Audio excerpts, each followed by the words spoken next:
અને હવે વાત કરીશું વિકાસની ભેટની।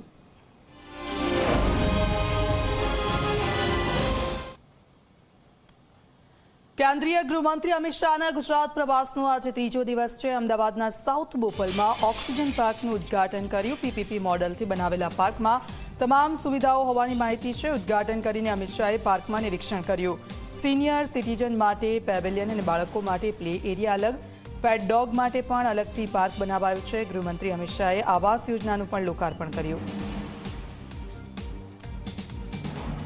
તો પાર્કમાં તમામ પ્રકારની સુવિધા હોવાની માહિતી છે। પેવેલિયન અને બાળકો માટે ખાસ પ્લે એરિયા છે। પેટ ડોગ માટે પણ અહીંયા અલગથી પાર્ક બનાવવામાં આવ્યું છે અને તેનું ઉદ્ઘાટન અમિત શાહના હસ્તે કરવામાં આવ્યું। ખુલ્લું મૂકવામાં આવ્યો છે આ પાર્ક। સાઉથ બોપલમાં ઓક્સિજન પાર્કનું ઉદ્ઘાટન અમિત શાહના હસ્તે થયું છે। પાર્કમાં તમામ સુવિધાઓ છે।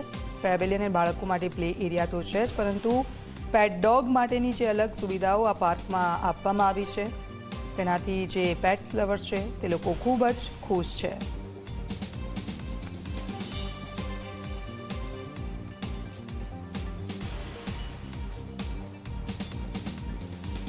તો ત્રીજો દિવસ છે ગુજરાતમાં કેન્દ્રીય ગૃહમંત્રી અમિત શાહનો અને વિકાસની જે ભેટો સતત મળી રહી છે। આપ જુઓ, આ જે દ્રશ્યો છે એ ઓક્સિજન પાર્ક ખાતેના છે। ઓક્સિજન પાર્કનું ઉદ્ઘાટન કેન્દ્રીય ગૃહમંત્રી અમિત શાહના હસ્તે કરવામાં આવ્યું અને આ ઓક્સિજન પાર્ક એ અનેક સુવિધાઓથી સભર છે।